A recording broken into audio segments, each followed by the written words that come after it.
Well, hello there and welcome to the show. Hey, Eric Peters joins me as he does each Tuesday at this time. Eric, how are you? I'm good, Brian, though I'm a little bit miffed this morning. I woke up to read the U.S. Attorney for the District of Columbia, Trump's appointee, mouthing off about how people who legally own guns had better not come to D.C. For Oh, any yeah. reason at all, and if they are, they can expect the full weight and force of the law to come down upon their shoulders. Really bothersome. It was. I used to live in Northern Virginia, so I understand that it's illegal for anybody pretty much other than the police to have a gun in the district. And I would understand it if she had said something like, it's illegal under DC law to carry firearms, so I discourage people from coming into the city, even if you have a permit. That would have been reasonable. Instead, she just violently went after it and bared her fangs and snarled and it made it seem, I mean, the way I read it, it just came across as she's just itching to arrest and throw people under the jail if they dare to come into DC with a gun. And I mean, what does that say about her attitude toward guns and toward lawful gun owners? Now, the next step of this thing to me is what Trump is going to do. Will he do nothing?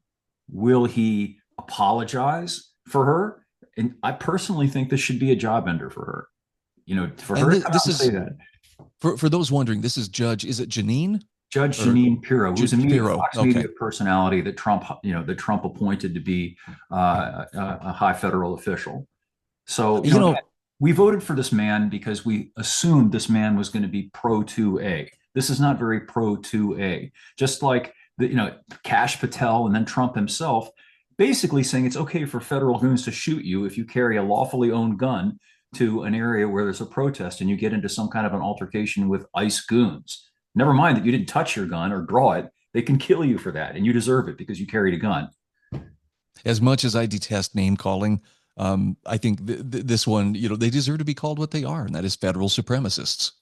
Where, Sure. Then I mean, everything the gosh, federal government wants. it gets better all the time. And then Trump, in another display of gratuitous, churlish, jejune, poo flinging, goes after Massey again, and calls Massey a liberal. And not only does he call him a liberal, which is hilarious, but in addition to that, he engages in these completely scurrilous personal attacks, against the man's wife. And I find that particularly interesting coming from a guy who has been who is known to have been a serial adulterer, married three times, had to pay off an escort to keep her story out of the press. So and he's defaming Massey and saying things about his wife. It's despicable, and it's beyond just despicable. It is totally unnecessary. He's single-handedly bringing MAGA down, in my opinion. He's trashing a man who aligns with most of the MAGA agenda most of the time, but because Massey actually has some backbone and principles and doesn't slavishly go along with absolutely everything Trump says, that brands you as a traitor. He demands almost like Stalinist worship of everything the man says. I don't like that, and I don't think any reasonable person would like that. No, I'm with you there. And to me, the Massey versus Trump thing, and it's not that Massey spends all of his time, obsessing over Trump. Massey's obsession, and I say this from years of having followed the guy, read what he writes, followed his track record on what he votes for versus what he can't. Massey is all about sticking to the principles that he feels are at stake here. It's not about, well, because this person is in office, now I have to abandon my principles. This is the best illustration I can think of between being a statesman versus being a politician. Keeping in mind that politicians will say whatever they feel like they have to say in order to get elected, then they'll do whatever they have to do in order to stay in power. Whereas a statesman, Ron Paul, another good example, is willing to be hated, misunderstood, misrepresented, and unfairly maligned because they stick to principles, which was the whole point of why they're serving in the first place. Yeah, ultimately, don't we have more respect for and even admire people who stick to their guns, as opposed to people who just will bend over and go with whatever way the wind is blowing? And Massey was not elected to slavishly worship Trump. He was elected to serve the constituents, the people in his district, not Trump. And I really have a problem with the way Trump is excoriating not just him, but he did the same thing to Marjorie Taylor Greene. Yep. He was practically, reverential toward Marjorie Taylor Greene when she was useful to Trump. When she backed him and promoted him constantly. But the minute she said, "Hey, wait a minute, Didn't you say we were going to get to the bottom of this Epstein stuff? Didn't you say that you were gonna disclose?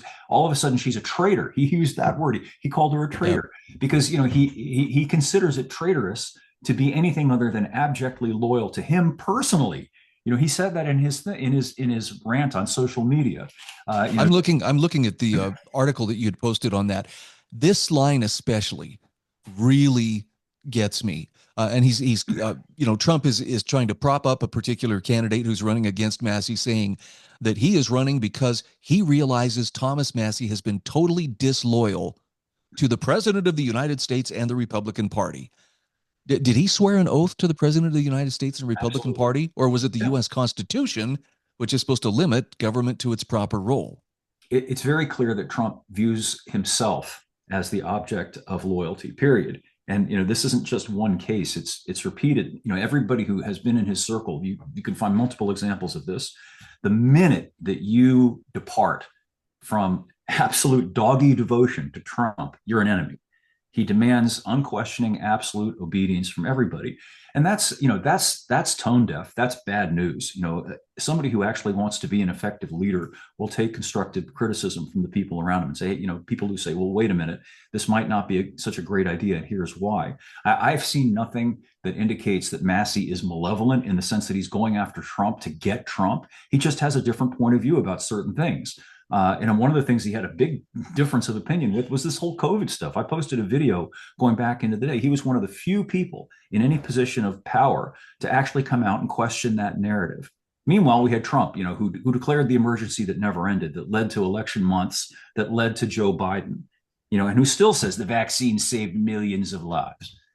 And he's willing to go after people who are inconsequential, who've done absolutely nothing to anybody, but he's not willing to go after Fauci. He's not willing to go after Bourla. In fact, Bourla is a great businessman. Come on down to the Oval Office and get a pat on the back and a fresh government contract. I'm tired of it. And I think a lot of people are getting tired of it. There was an election, a special election that was just held in Texas, and a Democrat won. These people, don't they see what's coming? The governor candidate in my state won by nearly 20 points. If they don't stop it and correct this by the midterms, the Republicans are going to lose both houses. I'm convinced of it. They're going to get blown out of the water. And then what? What does Trump think he's going to like just continue to stomp around like a crazed gorilla, putting posts on social media? He thinks that's going to keep him politically viable. They're going to remove him from office if the Republicans lose the majority. He will be removed from office. It's an absolute certainty. And then come 2028, you don't want to know what we're going to get come 2028.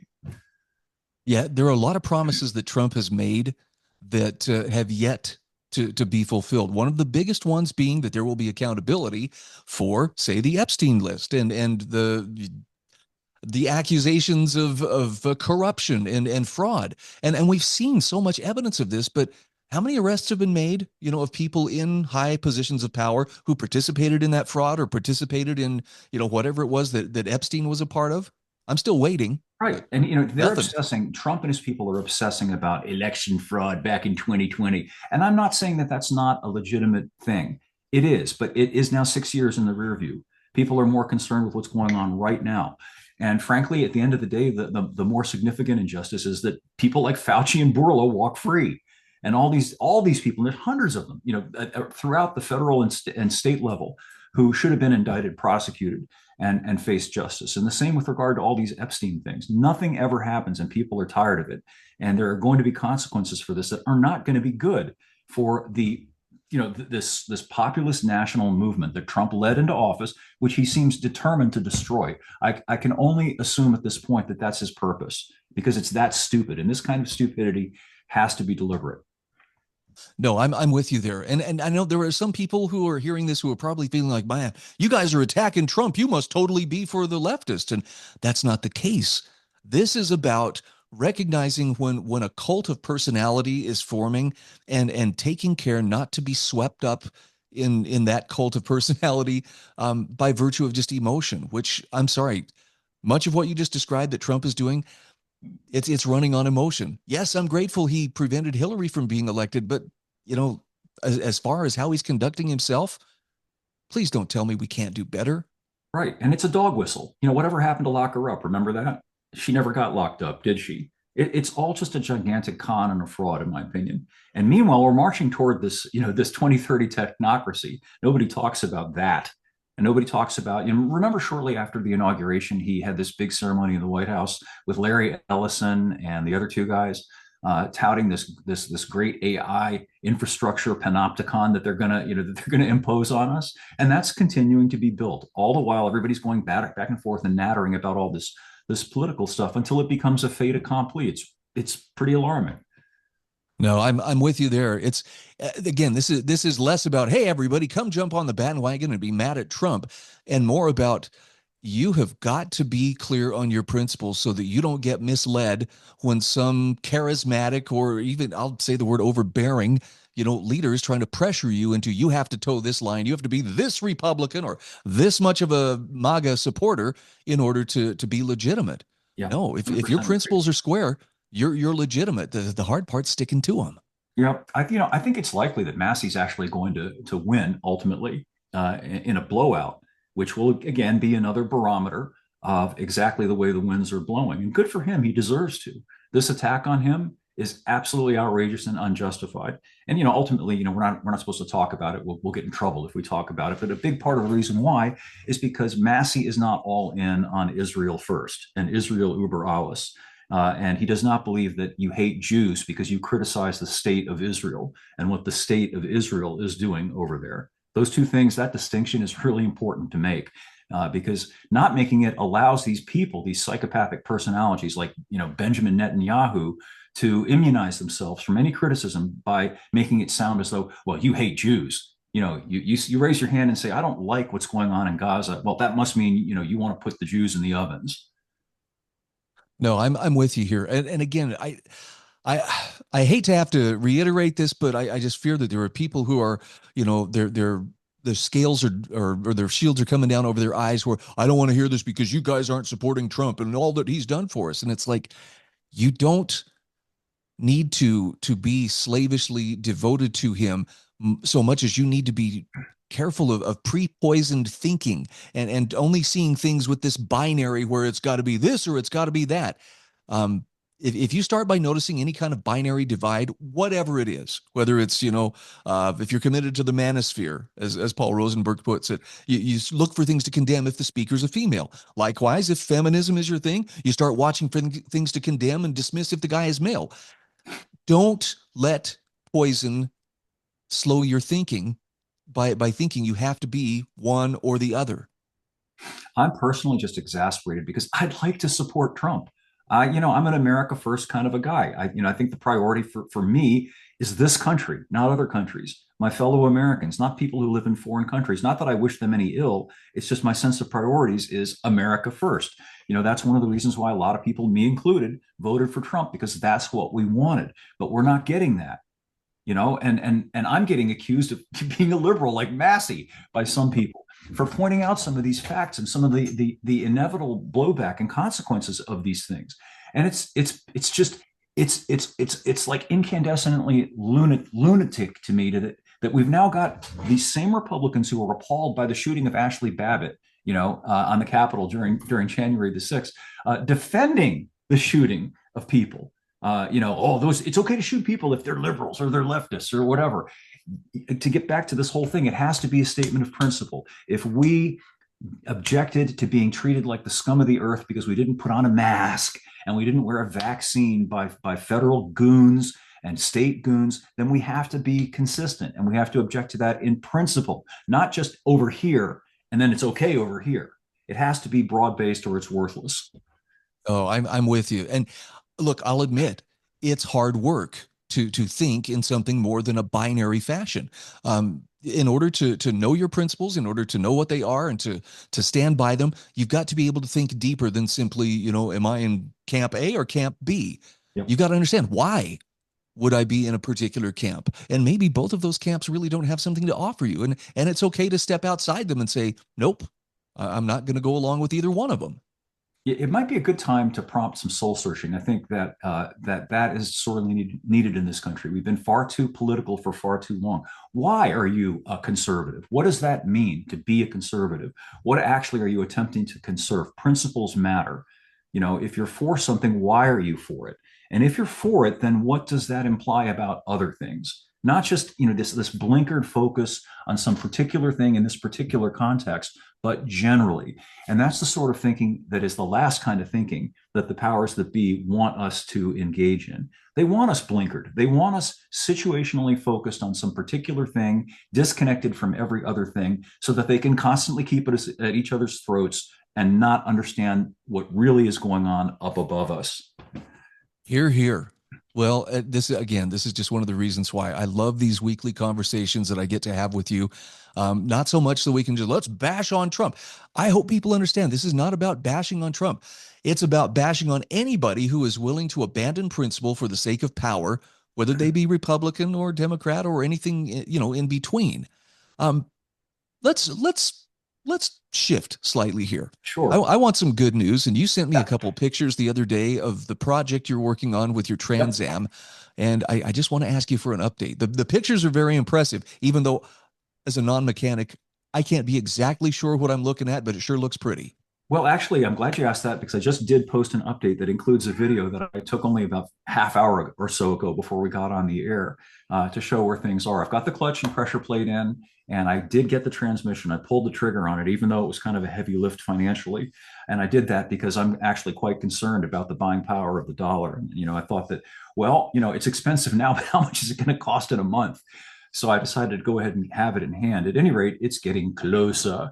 And the beautiful thing about this project, it reminds me how wonderful things used to be in that General Motors, when they built my car, which is a 76 Trans Am Pontiac, they designed it to be kind of modular. Even though the car came with an automatic from the factory, it has all of the holes punched in the frame for the brackets that are crucial to the linkage for the clutch, the mechanism that operates the clutch, so that I can be assured that it is mounted correctly. The geometry is correct, which would have been more difficult if it weren't there. I would have had to do a lot of very careful and precise measuring to make absolutely sure it was in the right place. Otherwise, things would have been totally hinky. But it was great that back then allowed you to mix and match things. Even my engine, originally the engine that I have in the car, which is a 455 V8, came out of a car with an automatic also. But Pontiac drilled and tapped the boss, the mounting point on the side of the block where the little ball thing goes that the Z bar connects to, and the crankshaft was drilled from the factory to accommodate the pilot bushing. So you didn't have to do a lot of machine work. And of course, because my car has no computer, it doesn't care what transmission is in it. I don't have to go through a lot of a folderol to get everything to work. It's just a matter of physically bolting it all together. And I'd say I'm well past the halfway point now. With any luck, if the weather doesn't turn totally brutal, I'm going to put the pedals in next and get all the hardware connected and put the transmission in. And then all I have to do is hook up the linkages, and it might be ready to drive within a month or so. Well, I'm going to be watching for that video because maybe I'm living a little too vicariously through your project here, Eric. But old muscle cars, man, they still stir a spot in my heart, and probably always will. Especially since, as you've pointed out for years now, they're kind of becoming an endangered, if not almost extinct species. Yep. It's kind of like a rolling time capsule to remember how things were. Every time I get in it and go for a drive, I remember that. And it's a good point of reference when cars were fun and they made you feel something and you were in control of them. And by the way, I'll just mention as an aside here, I posted an article the other day about what they've got coming online for us next, which is online debiting in your car. Did you catch that article? No, Yeah, no, tell me using more. what they call V2V, which is vehicle to vehicle technology. And the latest elaboration of this, so what Easy Pass is like when you go through a toll Mhm. road, and automatically you get a fee for using the toll road.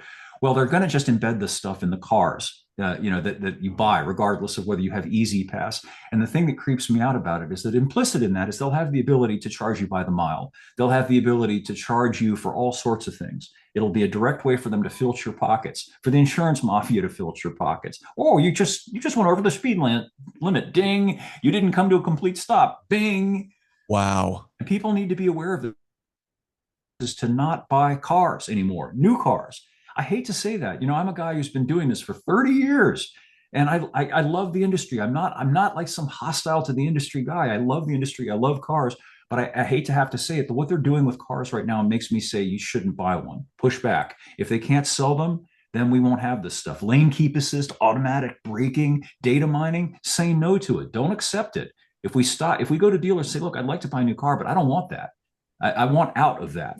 If enough of us did that, the car manufacturers would have to stop pushing this stuff on us. Amen. Yeah, you're making my wife sometimes wonders, why do you hang on to that old Tahoe? I've got a, 20 plus year old Tahoe. Yep. And you know what? It needs work, it needs regular maintenance, and yet I love it because it represents something that I can take off road without worrying about it getting scratched or dinged or anything. The wheelbase and turning radius on this thing is amazing, and I don't have a ton of surveillance software keeping track of everything, including me, to worry about. Right. And it's still fixable. It's modern enough that it's in many ways better than the latest new stuff. It's perfectly reliable, starts up every time, doesn't stall, none of that stuff. But as you say, it lacks all of that over the top technology and the intrusive technology. You're not being looked at while you drive. The new cars all have cameras in them now, inside, not just outside. You're being watched while you drive, and people just like they drive on like it's no big deal.